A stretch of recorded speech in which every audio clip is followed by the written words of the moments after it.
He will just narrate what happened, I guess, last night and here as of this morning. Okay. So just gather some energy and we talk to the media.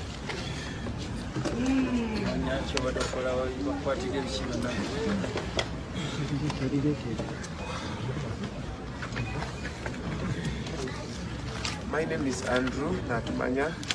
Everyone calls me Tabs.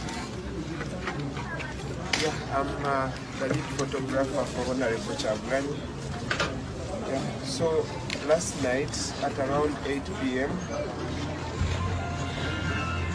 I was going to meet Gordon to deliver to him DRR forms for Usoga sub-region that I had gathered from our contacts in Usoga sub-region. The boot of our car was full with DRR forms. I did not count how many they were. So I got in touch with Gordon. We agreed to meet at a specific location. So I drove towards that location, and at a certain point I parked to meet Gordon. After realizing, after seeing the car that he had told me he was in. So he drove ahead and directed me to follow him to where he was parking. So immediately when I parked the car, in a very short while, the whole entire car was surrounded with armed people. They weren't in uniform. They coached all their guns and ordered me to move out. I resisted a little bit, and that's where the beating started from. They beat me, dragged me out of the car, and put me in a different car. It was a double cabin. I hope my colleague Gordon got the number plates. So inside the car, they made sure they bent us and started beating us and put us under the seat. Our heads were pointed under the seats, and they drove us at a very fast speed. After I think like 30 minutes or so, they parked and got us out of the car. That's when we realized we were at Chira Road Police. There, in a short while, our cars were driven into the station also, and it didn't take even 10 minutes. They came, handcuffed us together, checked the cars. They made sure they did not touch the boot. So they got some DRR forms, put them on us, and took pictures while we were handcuffed with the DRR forms inside Gordon's car. So later, a gentleman came and told them, separate them. They removed the handcuffs from me and handcuffed Gordon, put me on other handcuffs, covered my head, put me in the car and drove off. I cannot know where they drove to, but they really drove for a long time, maybe an hour or so.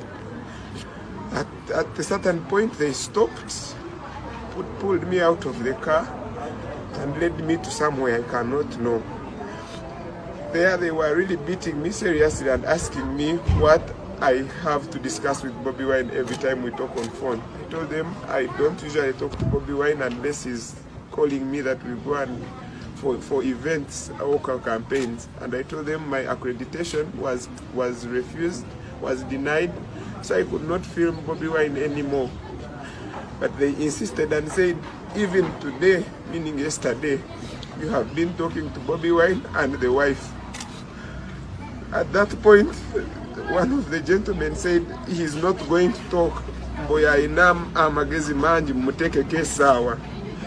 That is when they put something on my arm that felt like I had been connected to electricity. My whole entire body was shocked for some time, and from that time when I try to hold something, my whole entire body keeps shaking. So they beat me and asked me what Bobby Wine is planning. I told them I don't have any of his plans. I told them my only role is to take photos. They asked me where I put the photos that I collect. I told them I give them to Bobby Wine. Then they left me after some time. They handcuffed me. They shifted the handcuffs and put them at the back. They tied my hands from the back and left me there. Even when I could try to touch, it was I think like a big room. So from there, they in the morning they came inside the room. It was visibly still dark. They put off the hood, and the gentleman asked me, "Do you know me?" I told him, "I do not know you." He put back the hood and held my hand and led me to a car. From there, they drove and came to Chira Road. In Chira Road, they just put me on, the guy removed his handcuffs and handed me over to the police officers there, who handcuffed me again and drove me to my residence. They turned everything upside down and took whatever was of their interest. On the search form, they only wrote that they picked my computer. But they took everything, the cards of my camera, the DLR forms that were in the car. I'm told they are no longer there. Every recording equipment they found at my home, they took it. Up to now, even my phones, they took them. Also the ones that I had not been using over time that they found at my home, they took them. Then later, they drove me to Old Chira, the other Old Chira of Namugongo, where they signed forms. I do not know which ones. Then they brought me again to here, opposite Kabera Country Club, drove me down. That's where I found Gordon. They just, when I reached, they told me to sit and record a statement. I recorded my statement, and another gentleman came in with bond forms and told me, sign here. Also, Gordon had been given his and he signed. Then from there they drove us to Chira Road. From Chira Road police, they didn't even take us into the police station inside. They just told us, pick your cars and go. So we came with Gordon. I could hardly drive, but I drove at a very slow speed to there. From there, we came to Gordon's house, and in a very short while, the detectives were back. They found us talking on phone with Mama Solo. Mama Solo is Bobby Wine's wife. And they also took the phones they found there. So we cannot know whether they are still following us or not. All I can tell you is that we are not safe at all.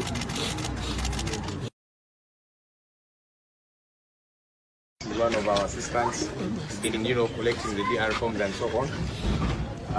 He will just narrate what happened, I guess, last night and here as of this morning.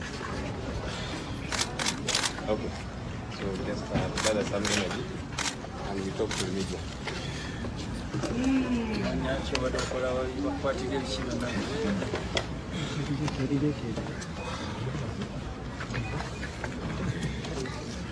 My name is Andrew Natumanya. Everyone calls me Tabs. Yeah, I'm the lead photographer for Honorable Chagulanyi. Yeah, so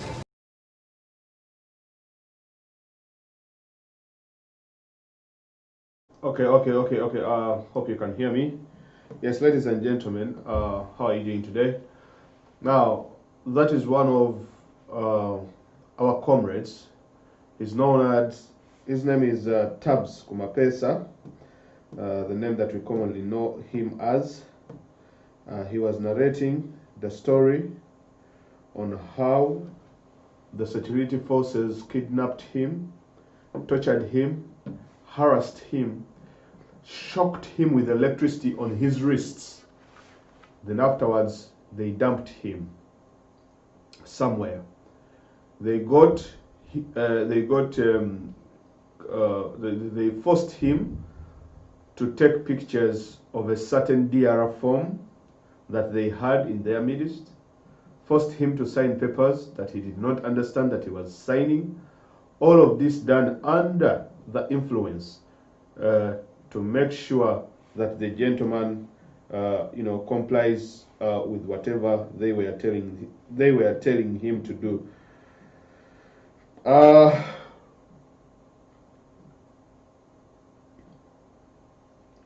Apparently, his name is Tabsco Camera. Sorry, Tabsco Camera. That is what we are going through in Uganda today. For the world should know that Museveni's brutality, this is what we all go through. This gentleman, when he unleashes his wrath, no one is spared. Even making a phone call to Bobby Wine. If you ever made a phone call to Bobby Wine, they go to the telecommunication companies. They go to MTN, UTL, and all these companies, Africell, and get the call logos, track you down, harass you, beat you up, throw you in a cage, just because you spoke to Bobby Wine, or just because you spoke to the wife. The gentleman you see there is not even 30 years old. He doesn't have a gun. He didn't have a grenade. He doesn't have any weapon. His only crime was because he was guarding Bobby Wine's votes. When he went to ask for accreditation to work as a journalist, to cover the campaigns and to also cover the events that were taking place during the election period, they denied him accreditation. But he was given accreditation, of course, by the NUP to go and guard our votes at one of the polling stations. What is happening to this gentleman? It is because he has survived, but many more are out there on the run. Some we even think have actually been captured. Some have been killed. We also know that the coordinator of People Power in northern Uganda, Bobby Wine's coordinator in northern Uganda, also the coordinator of NUP, Dr. Lina Zedriga, a lady, a doctor, she is on the run for her life. They are looking for her everywhere. Whatever they want to do to her, we do not know. In an interview that Dr. Lina Zedriga had with one of the platforms called Freedom Uganda, she said that she had an interview while on the run. And she said that what happened in northern Uganda, she had never seen anything like that before. She said that these people, number one, they reached polling stations. They offered people money. When people refused the money, they were beaten up, forced to sign the new declaration forms that these people had. Afterwards, they were forced to take pictures of those declaration forms and send them over. That is what is happening to the people today. Their only crime is guarding votes. Their only crime is representing NUP and People Power at polling stations. I was watching a TV today in Kenya, and one of the ladies hosting that TV, I think it's TV 34 or something, Professor, I think Dr. Masanga was trying to explain to the lady that look at what they're doing to the NUP supporters. I was so shocked that the lady would say that most of this is actually propaganda. That some of these people might be sending people things through to, on social media because, it is disinformation. It's not the right information. At times you even don't have things to say. Why would you say it is propaganda, you lady who was on the Kenyan TV? 50 people, over 64 people were shot on November 18th and November 19th. Until this day, the government of Uganda has not provided any explanation as to why these people were shot. They said in their narrative that these people were protesting, they were rioting. Museveni claims that 32 of these people were actually rioting, but there is no evidence to that. Uganda purchased over 16,000 cameras all over the city of Kampala. Almost 90% of all these people were shot from the city of Kampala.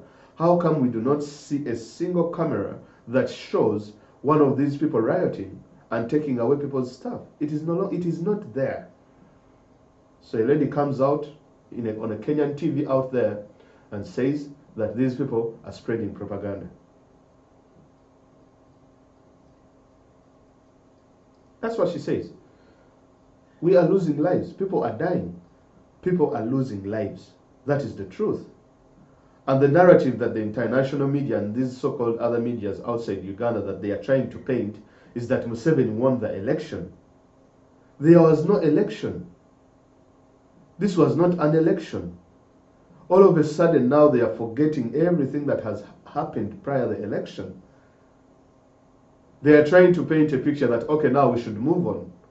We should forget these things. Okay, it happened, it happened. Yeah, let's move on, we should forget. Well, if you think you're going to forget and the people are being purged, you would rather not come and cover at all than coming and covering falsehoods. Then let our fellow people that we are fighting this battle with, the citizen journalists on social media and around the world, cover the story and tell the world the truth that happened.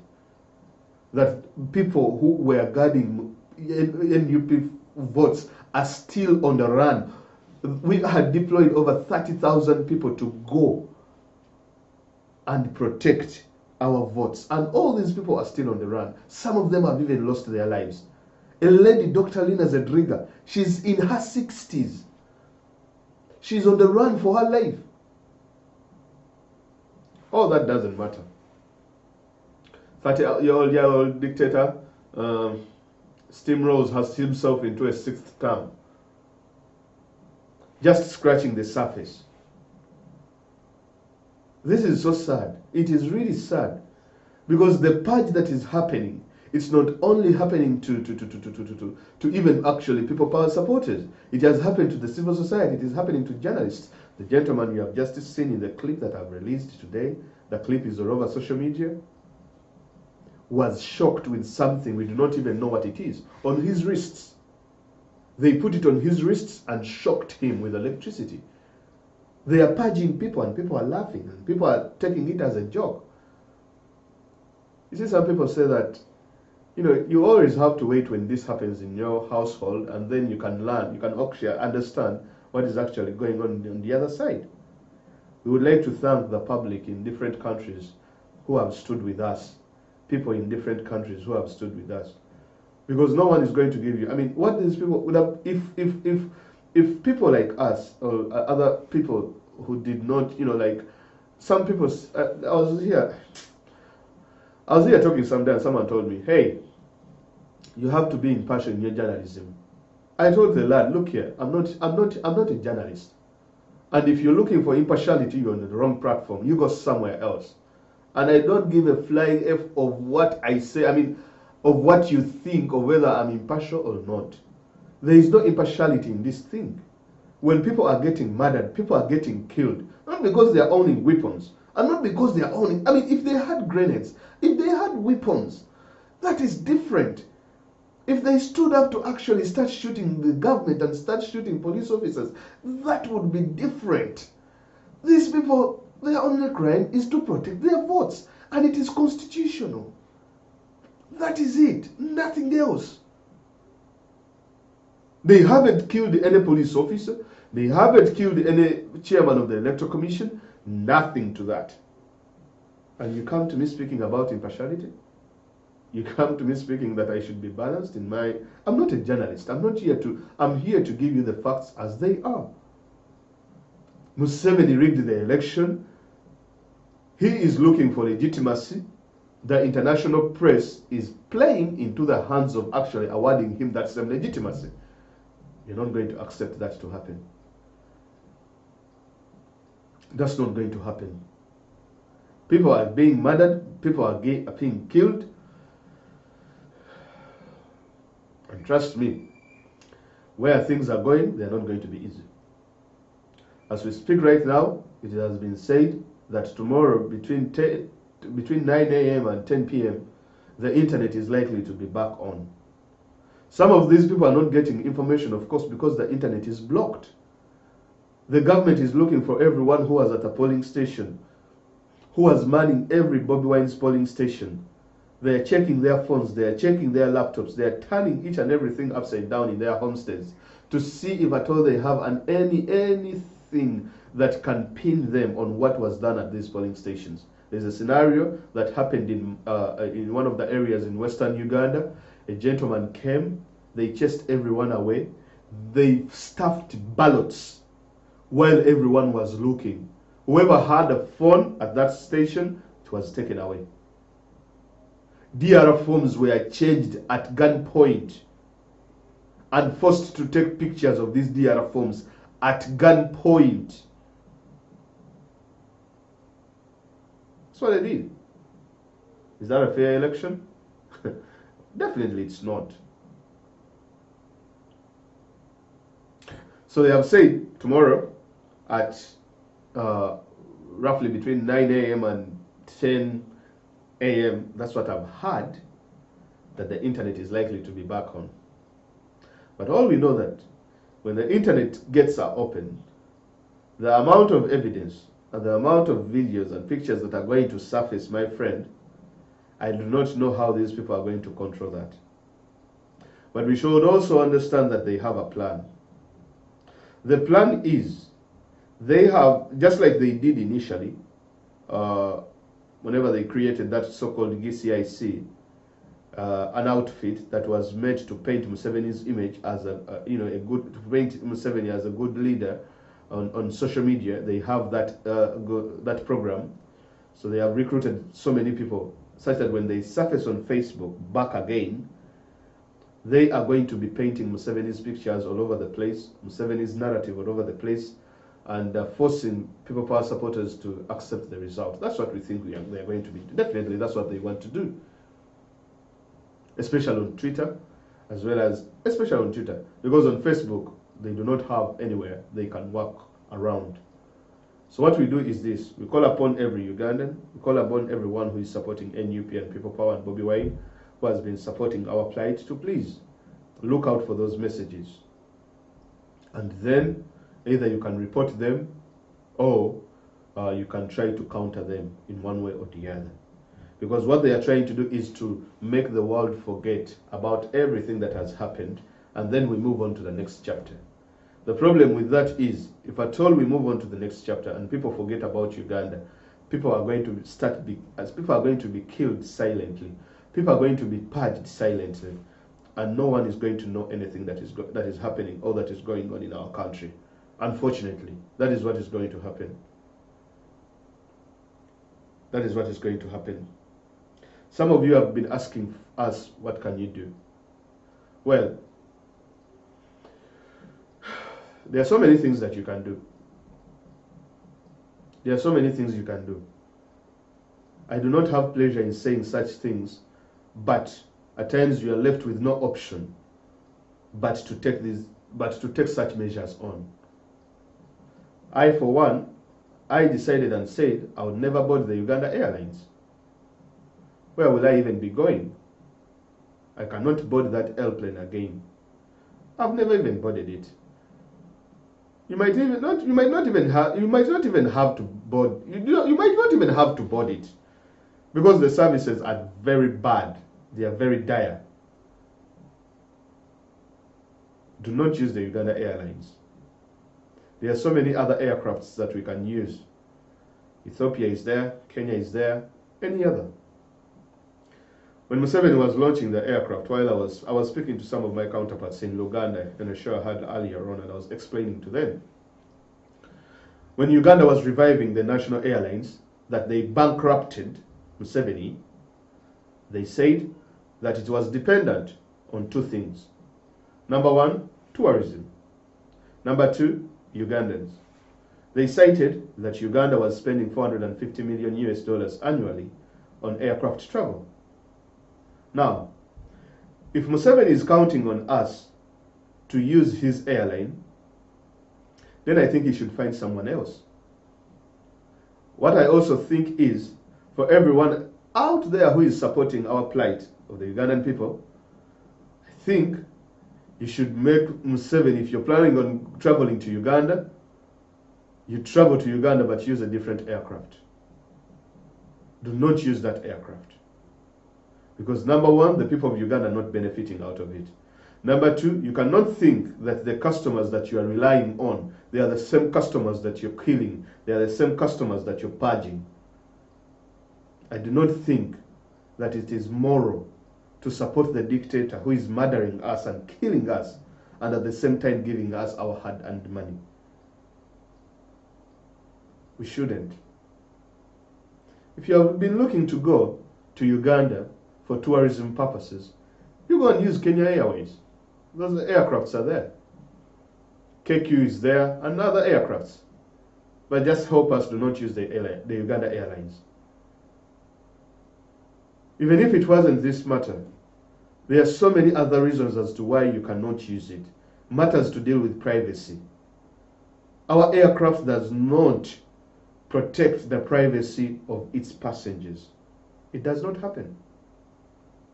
When Bobby Wine was sending his daughters, his family to the United States of America, the people at the Civil Aviation Authority, the authority that is in charge of Uganda Airlines and that is in charge of the entire airport, they released his travel information, their travel information.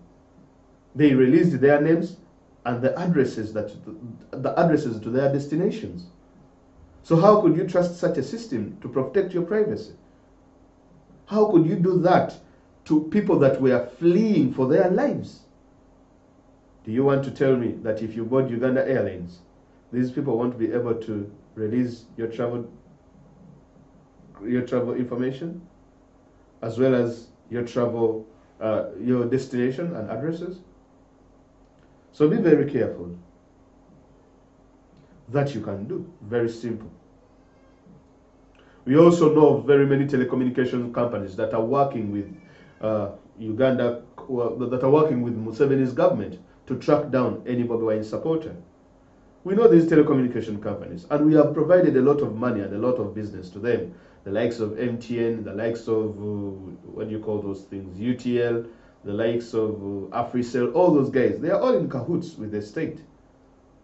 They travel, they give them our call logos, they give them the information on whom we send the money to, and not money that is being used for rebel activities, but money that is being used to help our friends, our families, and also money that is being sent to help Bobby Wine.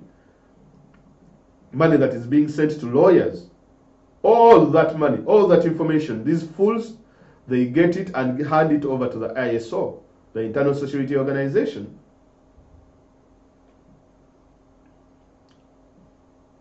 Well, I think we should look for alternatives on upcoming telecommunication networks if that need be. Because if MTN is really paying a lot of taxes in the country, right? And then the same money that we give MTN, and then it gets those taxes and pays it to the government. I mean, for me, I wouldn't use it again because I know that I'm not safe. You are not safe. No one is safe now. Everyone is being tracked, is being hunted down like termites or something of that sort. So tomorrow, for those of you who have been asking what to do, or those of you who are asking what next, you can call your area MP if you live in the West. Call your senators, call your representatives, and ask them, are they paying attention on the issues of Uganda? Engage these people on social media, on Twitter, as well as Facebook. So many things that we can do.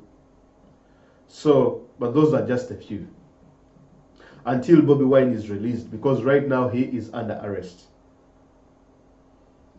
Him and the wife. Just imagine the kind of trauma his kids would have gone through. And for Museveni, they are there sipping on champagne and expensive fish and, you know, chicken and meat and everything. This is what we are going through, guys. And the people that are being purged, these people are just so young. I mean, they are below 30 years. These people are below 30 years. They are below 30. And the West is just asking crazy questions, very crazy questions. Things that are not helping the Ugandan people at all. Okay. Now, this is what happened. This is what is happening tomorrow. Tomorrow is Monday. We anticipate that the internet might be back on tomorrow. And when it is back on, well, let us just see how Museveni is going to handle it. Because that means that communication and coordination will be back.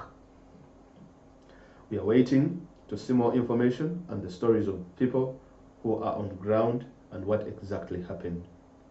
Because as you can see, we are just getting snippets and snippets of stuff that is happening. It's a total blackout. Imagine trying to get information from North Korea. That is what it feels like, even for us Ugandans. You know, like being in a country, for example, they tell you, okay, you call a country called,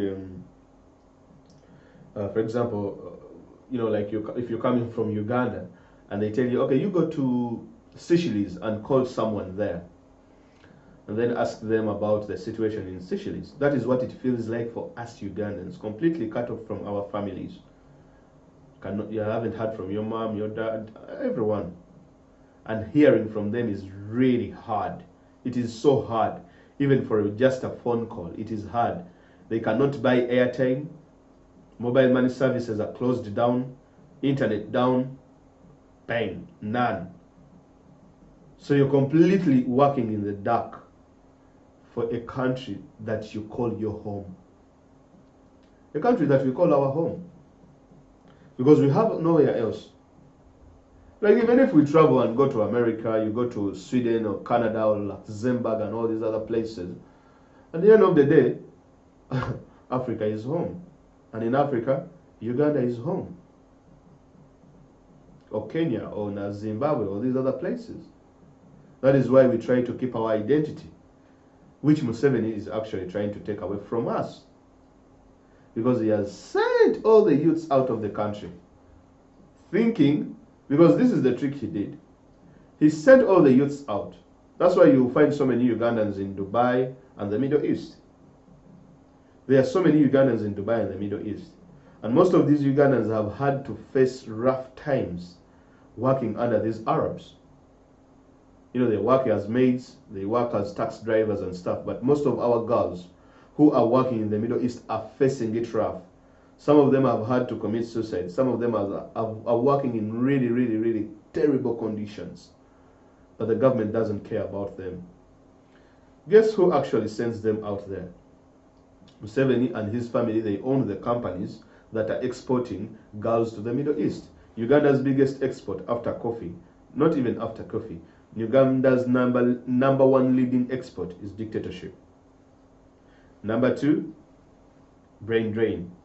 Exporting our girls from Uganda to the Middle East. I've seen most of my Ogis that I went to school with and some of the Obis that I went to school with. It's not bad to go and work in the Middle East. But if you work in a place where you're not regarded as a human being, where you're being dehumanized, just imagine what our people have to go through. That you have to endure places where you are looked at as a slave. Just imagine where you left. If you have to go into such a situation, just imagine where you left, bro. So that is what we are going through. These people are literally being treated like slaves. You go to YouTube and watch a documentary about the people who are working in the Middle East. That is why we are seeking change. We do not want to be in these countries. We don't want to be in the Middle East there, suffering when we have our homes. We don't. We don't. So our brothers and sisters are ending up in these areas, which are the worst. They're the worst. But just imagine what they left back home to come and endure what they are going through today. For those of you who have been to the Middle East, you can tell me. Someone is given a 4-story house to look after. They have to sleep in toilets. They have to sleep in bathrooms. They do not eat fresh food. The food they eat has to be eaten by their masters before they could eat. When they are sick, they are not treated. Well, some would say, some would argue, no, not everyone is going through that situation, blah, blah, blah. Yes, but the majority are. Even if it is 1 or 2 or 3 Ugandans, the government of Uganda should raise its voice for the mistreatment of its people in a particular country. How many people will have to die to go through that so that you raise your voice? The Ugandans living in China were stranded for over months under the COVID-19 stuff. They had to be thrown out of their rooms and hotels. Anyone who was seeing a black person in China during those times of COVID, you know what happened? They couldn't give them accommodation. Why? Because they were black, and because they were coming from Africa, and because the Chinese government had told its people that these are the guys that are bringing COVID here. We pleaded to our government to at least send the Uganda Airlines to repatriate our brothers and sisters. It all fell on deaf ears. They refused at a time we needed them the most. They refused, even after spending millions of shillings trying to buy these aircrafts. They refused. So our brothers and sisters got stranded in China. They had to endure to be called, N-words and being called chimpanzees and monkeys and all the, that sort of humiliation that you go through.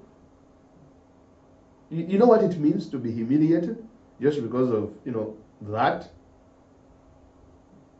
Being dehumanized. But at some point we say, okay, this is much better. This is a much better situation than the situation back home. Because the guys back home, they are looking to kill me for just saying Bobby Wine, for just saying NUP or People Power. Only that can lead to your death. Only that. But if I just go to China and maybe someone just calls me the N-word or someone just calls me the monkey, I can just laugh it off. I can laugh it off. Because I could have faced a much worse situation in Uganda.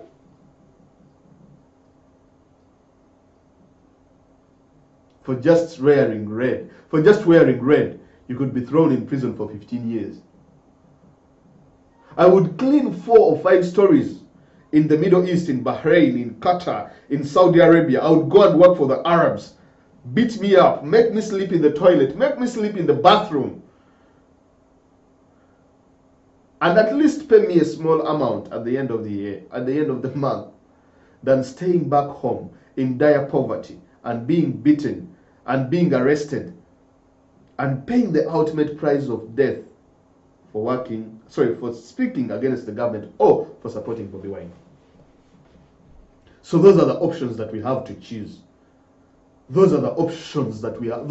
I mean, the options do not get any better. When you get your face and put it out there, boy, you're done. You don't even have to put your face out there. If you appear in every picture, when Bobby Wine is amidst you, boss, you're gone, done, bang. So that's what you have to endure. So the options do not get any better. So you either have to decide whether you die by beheading or you die by the rope.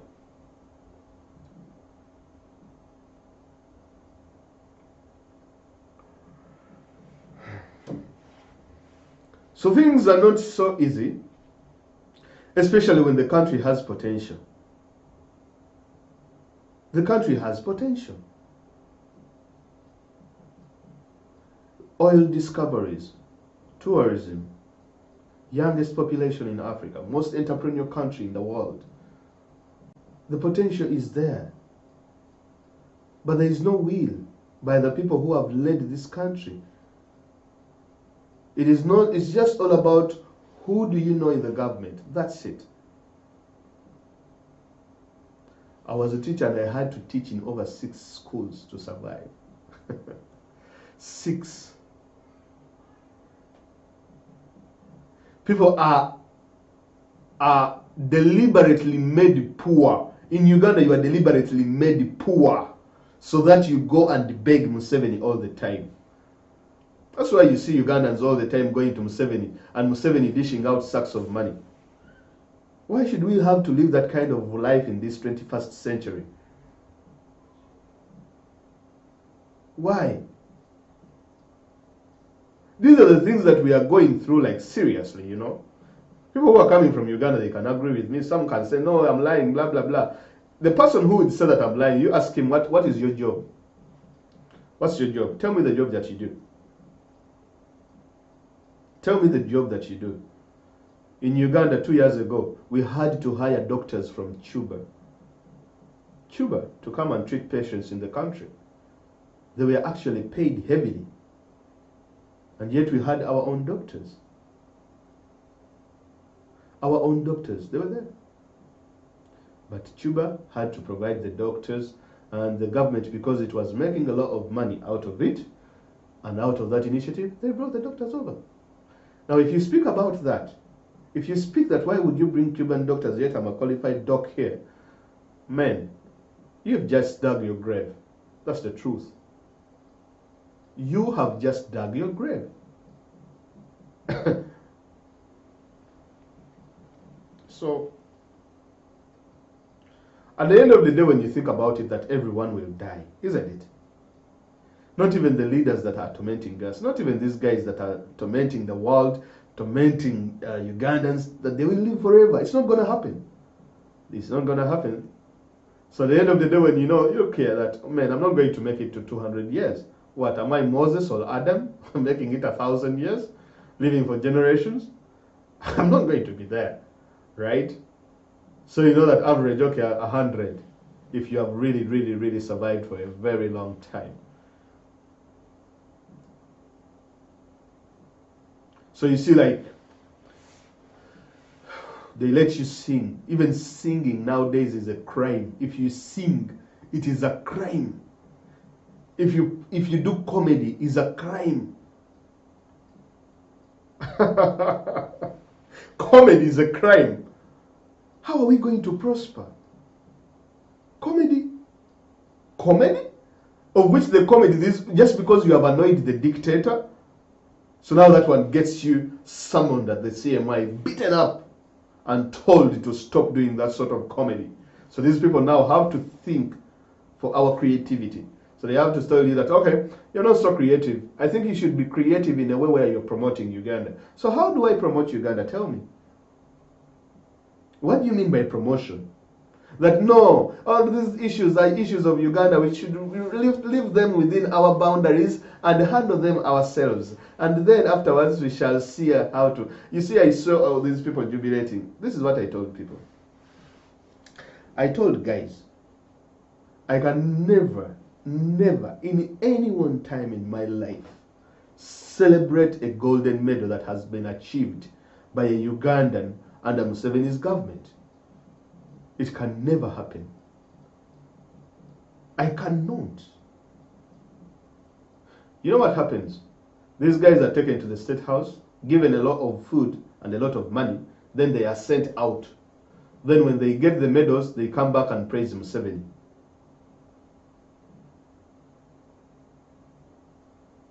Well, why do they praise Museveni when they use taxpayers' money to finance their so-called events to go and run?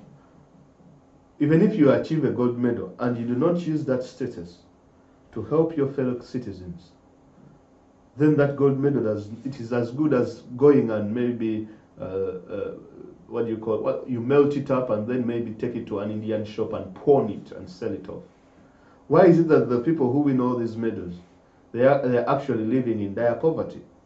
Our heroes are not celebrated unless if you went and fought in Luwero, or unless if you went and fought a battle in bringing Museveni to power. That's when you're celebrated. Besides that, you are not a hero in Uganda. However much you sing, however much you dance, however much you run. The first person to receive a golden medal for Uganda is Dorcas Nzikuru. She was promised a house the government never delivered. Not Dorcas Nzikuru actually, it was John Akibua. John Akibua was promised a stadium. It was never delivered to the people where he came from. The John Akibua Stadium, none.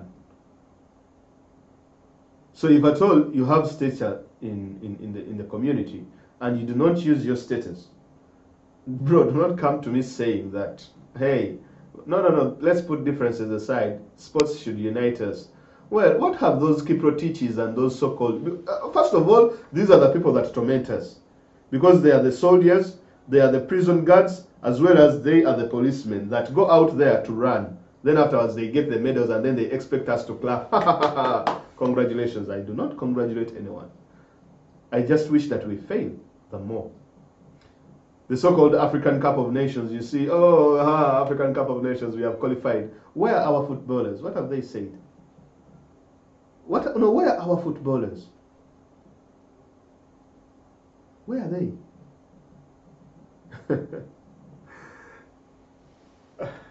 No, where are they? Where are they? Truly. The so-called gold medalists.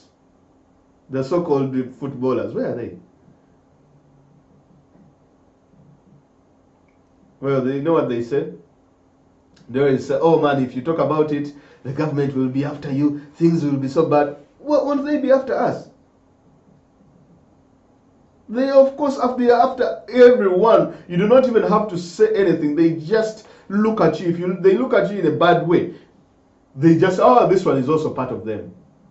If anyone has scores to settle with you at a village level, maybe if you ate his chicken, or maybe he has admired your daughter, or he has admired a pig in the backyard there that he has always wanted to eat that pig on Christmas. And that pig, because this guy is a Museveni agent, and he has always wanted to have that pig on Christmas, and you have always tried to play around with him and stop him from eating the pig. You know what he does? He will just make up a story and concoct and say that, hey, this guy is working for Bobby Wine, he's a spy. Just because this gentleman wants your pig, he has a score to settle with you. So when you're taken to prison, by the time you get out, a pig that used to give you like 8 piglets per, whenever it gave birth, it is gone. The gentleman has eaten the pig. He has scores to settle. I'm not making this up. Such scenarios, you know what happens? These people who work for Museveni's security, they go out there and tell businessmen that the government is looking for you.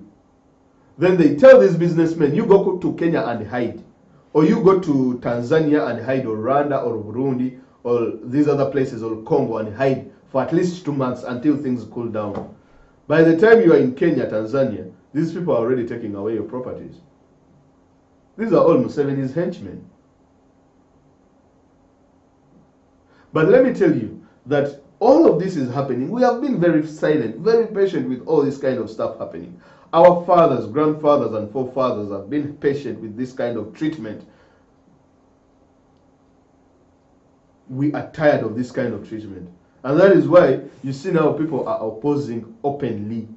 It is open. Last time I saw a journalist saying, one of the journalists said that, no, journalists do not have to be activists. That some journalists are becoming activists, and that's why the police is treating them the way they treated them. I looked at the gentleman and I was like, I mean, what has become of humanity? Are journalists not human? Are they not humans? Is that what they train journalists, that they are not supposed to become activists, they are just supposed to cover the story? So if I told you you're supposed to save someone, you would just keep rolling the camera just because you're a journalist. Whenever things are going, then if at all that is what journalism is all about, then I think journalism is the worst thing that has ever happened to humanity. And it shouldn't, absolutely shouldn't be there. We do not need journalism. Like, quote-unquote journalism, so-called professional journalists. We do not need them. Because for them, their role is to cover the story, saying that, okay, you shouldn't engage. Just cover, give us the story, that's it. But as a human being, do they just, inject you with a syringe that has a dose that dehumanizes you as a journalist?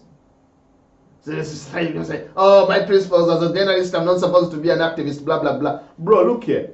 Whether you are an activist or not, you're going to be hit, you're going to be beaten.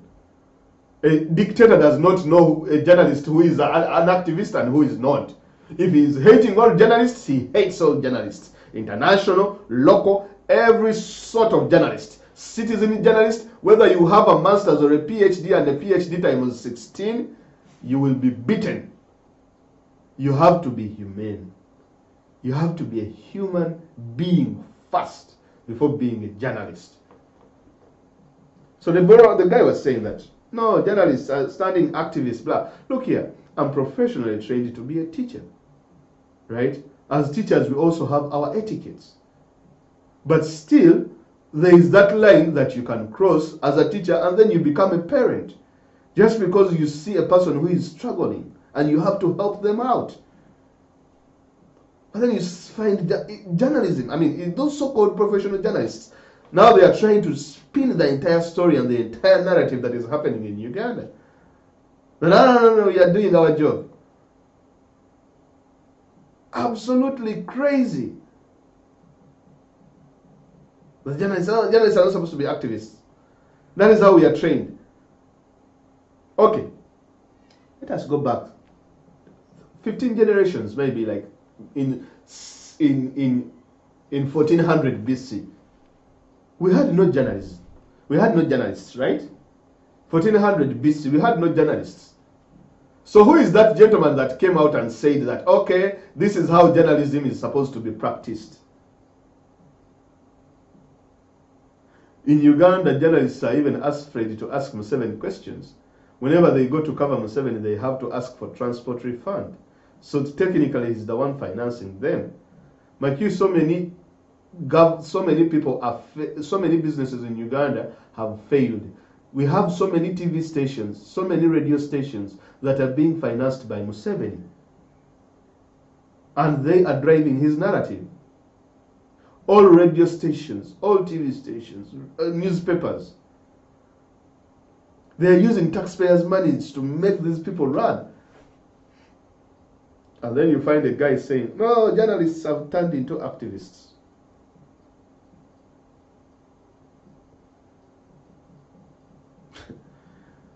Come on.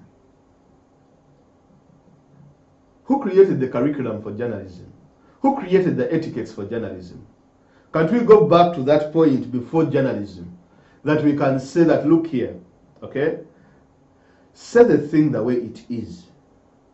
And if you see something that is wrong, condemn it even if you are a journalist. Bobi Wine has been beaten, has been battered, the wife has been beaten. Call Museveni on what he is. He is a dictator. He rigged the election. Evidence is there. He stole their forms. He's purging agents. No. I'm a journalist. I'm still looking. I'm a journalist. Oh, I have to look under the paper. Oh, you have to take the pen apart and look inside the pen, then change the view. Look at this.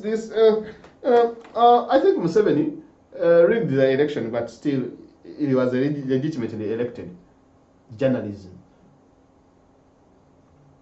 That is why you see now journalism has changed. Citizen journalism is taking over. People like us, unfiltered, uncensored, unscripted. You say the things the way they are. Now it is time for dictators to choose their journalists, and the revolutionaries, people who are fighting for freedom, to also choose their own journalists. So now let the two ideologies meet and then fight. Because we shall call out the things the way they are. For you, you wait for your journalistic spin and twist, and then we shall find you there. And we shall see. That's why you see so many people are leaving these TV and radio stations. They are no longer listening to them. They are following people. You find on Facebook, so many people are having very many viewers, like 10,000, someone viewing Bobi Wine for 20,000 people viewing Bobi Wine at one time. And the TV in Uganda is struggling to get 30 views. It's TV in Uganda struggling to get 30 views. So how does it pay its people? It pays its people through Museveni's network, giving them 150K, covering government events.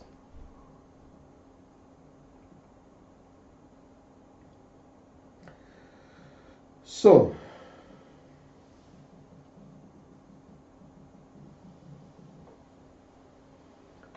briefly, that is what is happening in Uganda. Tomorrow is Monday. It is a new week. It is going to be a tough week. It is going to be a week of action. We know that the government is under a lot of pressure, that the business community is not happy. The business community, especially the fintech companies, I read yesterday in the news, they're saying that the fintech companies are struggling. They are losing 666 billion shillings per day whenever the internet is off. 666 billion shillings per day whenever the internet is off. That's what happens when you're dealing with a guerrilla fighter who grew up in a generation where there was no internet and the computers had not yet been invented. For him, he doesn't understand that switching off the internet cripples the economy. He doesn't understand that switching off the internet cripples an economy that is getting digitalized. Insurance companies are crying. Telecommunication companies that are transacting mobile money are crying. Hospitals are crying. Why? Internet is blocked. Now you have a Mark that is seated in the chair somewhere in Entebbe, thinking that, okay, just because I want to shut down, Ugandans from speaking, let me just shut down everyone. And everyone now is being affected. NRM, Museveni supporter or not Museveni supporter? But the question is, as a Museveni supporter, what are you going to do about it? As an NRM supporter, what are you going to do about it? Because this is affecting everyone. 666 billion is being lost in the economy per day, ever since they switched off the internet. People are no longer buying airtime. People are no longer buying, they are no longer sending messages and using social media. So you tell me, you happy about that or you're not? People are no longer sending emails. They have to send emails abroad. They have to send their courseworks. Some people have been studying online. He doesn't think about any of that because he doesn't understand. People they are studying online courses. They are studying, long distance learning. They do not care.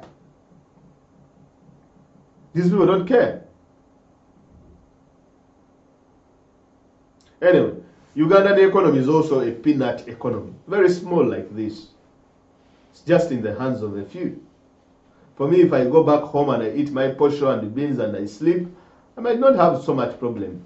But if you are Sam Kutesa and you are dealing with the airline industry, because even the Uganda Airlines says that they are being affected. People are not booking tickets because tickets are being booked online. The hotels are getting affected. Someone is traveling to Uganda, he wants to sleep in Sheraton or wants to book an Airbnb. They cannot book because the internet in Uganda is blocked. They cannot.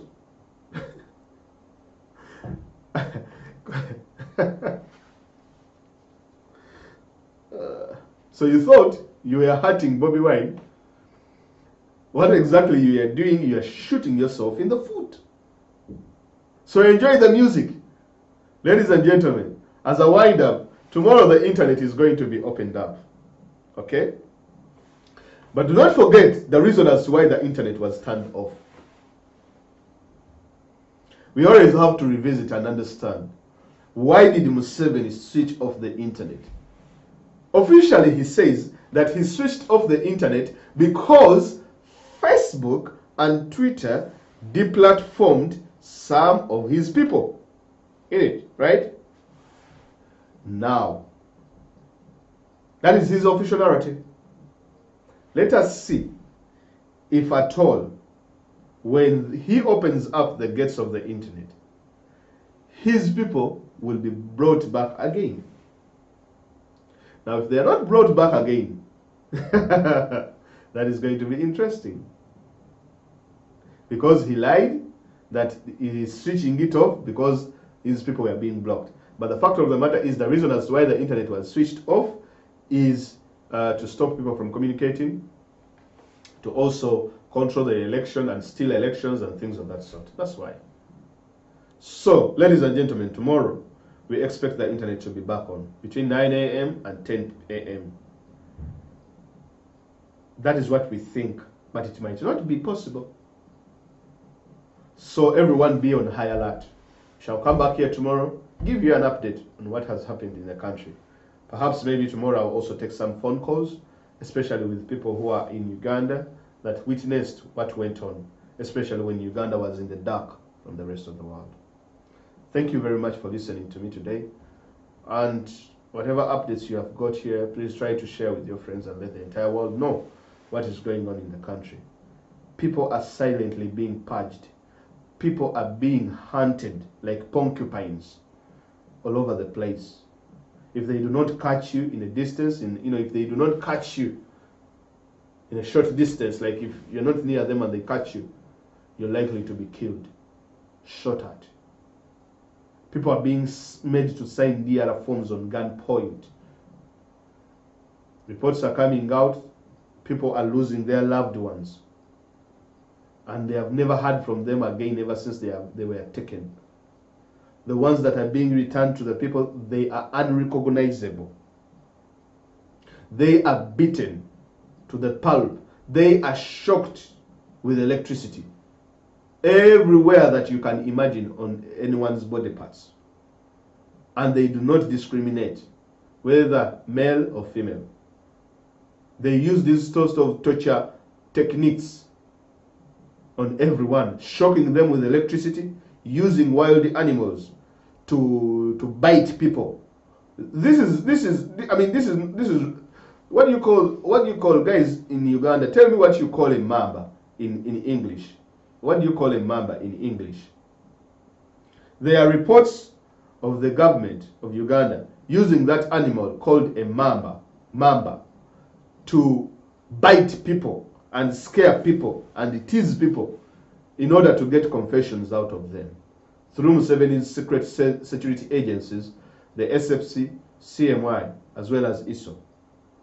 They use wild animals like mambas as well as snakes. This is true, by the way.